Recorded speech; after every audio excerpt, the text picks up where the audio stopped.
Hello दोस्तों, मैं हूं Vishesh Singh, NISM certified equity research analyst and authorise partner with National Stock Exchange. आज मैं आपके सामने एक बहुत शॉकिंग फैक्ट लेकर के आया हूं। जो लोग स्मार्ट बीटा ETF की पावर नहीं समझते उनके लिए एक बहुत शानदार कॉन्सेप्ट लेकर के आया हूं, क्योंकि आपके नॉर्मल ETF के कंपैरिजन में स्मार्ट बीटा ETF आपको हजारों लाखों रुपए के रिटर्न निकाल करके ज़्यादा दे सकता है। एग्जाम्पल के लिए आपकी स्क्रीन पर निफ्टी 200 एक नॉर्मल ETF का इंडेक्स है और दूसरा निफ्टी 200 मोमेंटम 30 जो कि एक स्मार्ट बीटा ETF का इंडेक्स है। निफ्टी 200 में भी आपका पैसा निफ्टी 200 स्टॉक में ही इन्वेस्ट किया जाता है, जबकि निफ्टी 200 मोमेंटम 30 में ही निफ्टी 200 स्टॉक में ही आपका पैसा इन्वेस्ट किया जाता है। लेकिन दोनों के रिटर्न में डिफरेंस देखिए जरा। निफ्टी 200 जो कि नॉर्मल ETF है उसने 5 ईयर में लगभग 17.30% के रिटर्न निकाल के दिए, जबकि 5 ईयर में निफ्टी 200 मोमेंटम 30 जो कि एक स्मार्ट बीटा ETF है उसने लगभग 30.53% के रिटर्न निकाल के दिए। और अगर इस करेक्शन को भूल जाए तो पिछले एक साल में इस निफ्टी 200 ने लगभग 10.44% के रिटर्न निकाल के दिए, जबकि निफ्टी 200 मोमेंटम 30 जो कि एक स्मार्ट बीटा ETF है उसने 68.91% के रिटर्न निकाल के दिए, जो कि बहुत बड़ा डिफरेंस है। तो है ना ये शॉकिंग फैक्ट। दोनों निफ्टी 200 में ही पैसा आपका इन्वेस्ट कर रहे हैं, लेकिन नॉर्मल ETF के कंपैरिजन में स्मार्ट बीटा ETF ने आपको कई गुना तक रिटर्न ज्यादा निकाल करके दिए हैं। तो आज हम इस वीडियो में जानेंगे स्मार्ट बीटा ETF क्या होता है, ये कैसे काम करता है, ये नॉर्मल इंडेक्स ETF से कैसे अलग है और क्या आपको इसमें इन्वेस्ट करना चाहिए या नहीं। सब कुछ इस वीडियो में डिटेल वर्जन में फटाफट से समझ लेंगे। तो चलिए शुरू करते हैं, लेकिन शुरू करने से पहले मैं आपसे रिक्वेस्ट करूंगा, अगर वाकई में आपको लगे कि वीडियो वैल्यूबल है और मैंने आपकी टाइम की वैल्यू दे पाई है तो प्लीज़ वीडियो को लाइक कर देना, चैनल को सब्सक्राइब कर देना, ताकि इस तरीके के वैल्यूबल कंटेंट आपसे आगे मिस ना हो। अब समझते हैं कैसे smart beta ETF normal ETF से बिल्कुल अलग होते हैं। देखिए, हर स्मार्ट बीटा ETF में कोई ना कोई फैक्टर जरूर शामिल होता है। जैसे कि आपने पिछले ETF में देखा निफ्टी 200 मोमेंटम 30, तो ये मोमेंटम जो है वो एक फैक्टर है। ऐसे ही कई तरीके के फैक्टर होते हैं हर स्मार्ट बीटा ETF ने। अगर आपने इन फैक्टर को समझ लिया तो आप ये समझ जाएंगे कि ये स्मार्ट बीटा ETF कैसे काम करते हैं, और अगर आपने इनको डिटेल वर्जन में सही तरीके से समझ लिया तो आप ये भी समझ जाएंगे कि आपके लिए कौन सा स्मार्ट बीटा ETF बेस्ट रहेगा, और बिना किसी से पूछे आप अपने लिए बेस्ट स्मार्ट बीटा ETF भी आइडेंटिफाई कर लेंगे। तो सबसे पहला फैक्टर है मोमेंटम फैक्टर, जिसका एक एग्जाम्पल है ICICI प्रूडेंशियल का निफ्टी 200 मोमेंटम 30। देखिए, निफ्टी 200 मोमेंटम 30 अभी आपको बताना क्या चाह रहा है, उससे पहले आपको समझना होगा कि मोमेंटम फैक्टर आपको क्या बताना चाहता है। देखिए, अगर किसी भी स्मार्ट बीटा ETF में मोमेंटम फैक्टर लगा हुआ है तो इसका मतलब ये है, ये आपका पैसा उन स्टॉक में इन्वेस्ट करेगा जिनमें मोमेंटम शामिल हो। मतलब क्या है इसका, जो स्टॉक पिछले 6 मंथ और 12 मंथ से अच्छा परफॉर्म कर रहे होते हैं उन्हीं में आपकी इन्वेस्टमेंट की जाती है। मोमेंटम फैक्टर जिस स्मार्ट बीटा ETF में लगा होता है। नहीं सर, समझ में नहीं आया मोमेंटम फैक्टर। देखिए, एग्जाम्पल से समझाता हूं। एग्जाम्पल के लिए ICICI प्रूडेंशियल का निफ्टी 200 मोमेंटम 30 ETF।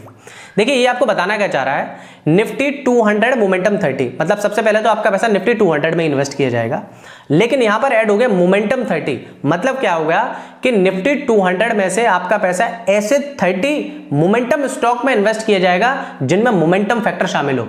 मतलब क्या है मोमेंटम फैक्टर, मैंने आपको समझा दिया। मतलब सिंपल सा ये है कि निफ्टी 200 में से ऐसे 30 स्टॉक का सिलेक्शन किया जाएगा। फिर बता रहा हूं, निफ्टी 200 में से ऐसे स्टॉक का सिलेक्शन किया जाएगा, ऐसे 30 स्टॉक का सिलेक्शन किया जाएगा जिनमें पिछले 6 से 12 महीनों में मोमेंटम देखा जा रहा हो, जिनमें एक बुल रैली देखी जा रही हो, ऐसे स्टॉक में आपका पैसा इन्वेस्ट किया जाएगा। तो ऐसे स्मार्ट बीटा ETF जिनमें मोमेंटम फैक्टर शामिल होता है, तो इस तरीके के स्मार्ट बीटा ETF को हम मोमेंटम ETF कहते हैं। नेक्स्ट दूसरा स्मार्ट बीटा फैक्टर है अल्फा फैक्टर। देखिए, एग्जांपल इसका मैं आपको दे दे रहा हूं, मेरा ये सेट का निफ्टी 200 अल्फा 30 ETF। देखिए, पहले तो मैं आपको ये बता दूं, इन ETF में मेरा आपको कोई बाय सेल का रिकमेंडेशन नहीं है। ये वीडियो प्योरली एजुकेशनल पर्पस के लिए, मैं सिर्फ आपको एग्जांपल देने के लिए ये ETF आपको बता रहा हूं। देखिए, मेरा ये सेट का निफ्टी 200 अल्फा 30 ETF। सबसे पहले समझते हैं कि ये अल्फा जो लगा हुआ है मेरा ये सेट में, ये आपको बताना क्या चाह रहा है। देखिए, अल्फा फैक्टर का मतलब होता है आपका पैसा उन स्टॉक में इन्वेस्ट किया जाएगा जिनमें अल्फा शामिल हो। अब अल्फा का क्या मतलब होता है, एग्जाम्पल के लिए निफ्टी 50 ने पिछले एक साल में 10% के रिटर्न निकाल के दिए, एग्जाम्पल के लिए। लेकिन निफ्टी 50 में ही कोई ऐसा स्टॉक है जिसने 20% के रिटर्न निकाल के दिए, मतलब 10% एक्स्ट्रा अल्फा है इसमें। तो अल्फा स्टॉक वो कहा जाते हैं जो अपने बेंचमार्क को बीट करें, जो अपने इंडेक्स को बीट करें। तो अब आपको इसका मतलब समझ में आ गया होगा।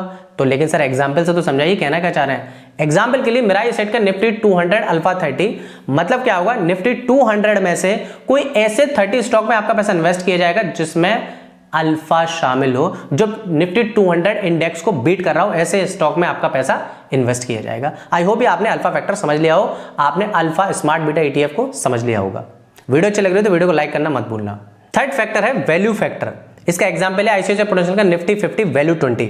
अब ये वैल्यू फैक्टर आपको क्या बताना चाहता है, कोई भी स्मार्ट बीटा ईटीएफ में अगर आपको वैल्यू दिख जाए लास्ट में, तो आपको क्या बताने की कोशिश कर रहा है, ये आपको ये बताने की कोशिश कर रहा है कि वैल्यू का मतलब होता है कि आपका पैसा उन स्टॉक में इन्वेस्ट किया जाएगा जो काफी फंडामेंटली स्ट्रांग है, यानी कि जिनका जो अंडर वैल्यूड है, जिनका पीई रेशियो अंडर वैल्यूड है, उन स्टॉक में आपका पैसा इन्वेस्ट किया जाएगा। ऐसे स्मार्ट बीटा ईटीएफ को वैल्यू की कैटेगरी में कहा जाता है। अब एग्जांपल के लिए आईसीआईसीआई प्रूडेंशियल का निफ्टी 50 वैल्यू 20, मतलब क्या है, निफ्टी 50 में आपका पैसा इन्वेस्ट नहीं किया जाएगा, निफ्टी 50 में से कोई ऐसे वैल्यूएबल 20 स्टॉक में आपका पैसा इन्वेस्ट किया जाएगा जिसमें वैल्यू मतलब जो स्टॉक अंडर वैल्यूड हो, जिनका पी रेशियो कम हो, जिनका प्राइस टू बुक वैल्यू कम हो, कुल मिला के जो स्टॉक सस्ते हो, जो वैल्यूएबल स्टॉक हो, उनमें आपका पैसा इन्वेस्ट किया जाता है, जहां जिन स्मार्ट बीटा ईटीएफ में वैल्यू फैक्टर लगा हो। नेक्स्ट स्मार्ट बीटा ईटीएफ का फैक्टर है क्वालिटी। एग्जांपल के लिए निफ्टी 200 क्वालिटी 30 ईटीएफ। देखिए, अब सबसे पहले आपको ये समझना होगा कि क्वालिटी आपको क्या बताना चाहता है। जिस भी ईटीएफ में क्वालिटी फैक्टर लग जाएगा, उसका मतलब साफ होता है कि आपका पैसा ऐसे स्टॉक में इन्वेस्ट किया जाएगा जिसकी क्वालिटी अच्छी हो। अब क्वालिटी अच्छे से क्या मतलब है सर, क्वालिटी अच्छे से मतलब यहाँ पर ये है कि जिनके स्ट्रॉन्ग फाइनेंशियल्स हो, तो जिनका आरओई रिटर्न ऑन इक्विटी अच्छा हो, आरओसी जैसे रिटर्न ऑन कैपिटल एम्प्लॉयड अच्छा हो, इस तरीके के इनके फंडामेंटल रेशियोज जिनके अच्छे होते हैं, उन स्टॉक में आपका पैसा इन्वेस्ट किया जाएगा। जिनके मैनेजमेंट अच्छे हो कंपनी का, जिनका प्रोडक्ट अच्छा हो, जिनका बिजनेस मॉडल अच्छा हो, इस तरीके की कंपनी में आपका पैसा इन्वेस्ट किया जाता है। तो निफ्टी 200 क्वालिटी 30 आपको यहां पर क्या बताने की कोशिश कर रहा है, मतलब निफ्टी 200 में से आपका पैसा ऐसे 30 स्टॉक में इन्वेस्ट किया जाएगा जिनमें क्वालिटी हो। क्वालिटी का क्या मतलब है, आरओई जिनका अच्छा हो, आरओसीई अच्छा हो, जिन कंपनी का बिजनेस मॉडल अच्छा हो, जिन कंपनी का मैनेजमेंट अच्छा हो, ऐसे कंपनी में आपका पैसा इन्वेस्ट किया जाता है। तो देखिए, यहां पर आपको मैं सिर्फ ये तो बता ही रहा हूं कि स्मार्ट बीटा ईटीएफ क्या होते हैं, इसके साथ साथ आपको ये भी बता रहा हूं कि आप अपने लिए इन फैक्टर के बेस पर आप अपने लिए कौन से स्मार्ट बीटा ईटीएफ को सूट करते हैं, आप अपने लिए आइडेंटिफाई भी कर पाएंगे। अब नेक्स्ट फैक्टर बताने से पहले कुछ लोग मुझसे पूछते हैं सर मैं बेस्ट स्मार्ट बीटा ईटीएफ बता दीजिए। तो अगर आपको बेस्ट स्मार्ट बीटा ईटीएफ समझने हैं तो मेरी ये वाली वीडियो देख लेना, इसमें आपको बेस्ट स्मार्ट बीटा ईटीएफ समझ में आ जाएंगे। नेक्स्ट फैक्टर है लो वॉलेटिलिटी। देखिए, इसका बेस्ट एग्जांपल है निफ्टी 100 लो वॉलेटिलिटी 30 ईटीएफ। देखिए, लो वॉलेटिलिटी का मतलब होता है कि ऐसे स्टॉक का सिलेक्शन जिसमें प्राइस की फ्लक्चुएशन ऊपर नीचे बहुत कम होती हो। कुछ लोग मार्केट में डिफेंसिव स्ट्रेटजी से आते हैं, वो नहीं चाहते कि उनका स्टॉक बहुत ऊपर जाए, बहुत नीचे जाए, उनका पैसा एक ही साल में 1 लाख ऊपर 1 लाख नीचे, इस तरीके के स्टॉक नहीं चाहते हैं। वो ऐसे स्टॉक चाहते हैं या फिर ऐसा फाइनेंशियल इंस्ट्रूमेंट चाहते हैं जिसमें फ्लक्चुएशंस कम हो। तो लो वॉलेटिलिटी के ईटीएफ वो ईटीएफ होते हैं जिनमें बहुत ज्यादा फ्लक्चुएशंस नहीं होती। एग्जांपल के लिए निफ्टी 100 लो वॉलेटिलिटी 30। अब लो वॉलेटिलिटी का मतलब यह है कि कभी निफ्टी 50 मान के चलिए कोई इंडेक्स 10% गिर गया, लेकिन उसके स्टॉक 20% गिर गए, तो हमें ऐसे स्टॉक का सिलेक्शन नहीं करना। मतलब कुल मिलाकर के ये है कि लो वॉलेटिलिटी वाले स्टॉक या ईटीएफ वो होते हैं जिनमें प्राइस की फ्लक्चुएशंस कम होते हैं। एग्जांपल के लिए निफ्टी 100 लो वॉलेटिलिटी 30, मतलब निफ्टी 100 में से कोई ऐसे 30 स्टॉक का सिलेक्शन किया जाएगा जिनमें वॉलेटिलिटी कम रहती हो, जिनके प्राइस के फ्लक्चुएशंस कम रहते हो। तो दोस्तों, इस तरीके से हमने सारे स्मार्ट बीटा ईटीएफ के फैक्टर को समझ लिया। अब आप मुझे कमेंट बॉक्स में बताइए कि आपको इनमें से कौन सा स्मार्ट बीटा ईटीएफ पसंद आया, और इनमें से क्या आप पहले से किसी स्मार्ट बीटा ईटीएफ में इन्वेस्ट कर रहे हैं, ये मुझे कमेंट बॉक्स में जरूर बताना। वीडियो अगर अच्छी लगी हो तो वीडियो को लाइक जरूर कर देना, क्योंकि आपके लाइक बटन से मुझे एक रीच मिलती है।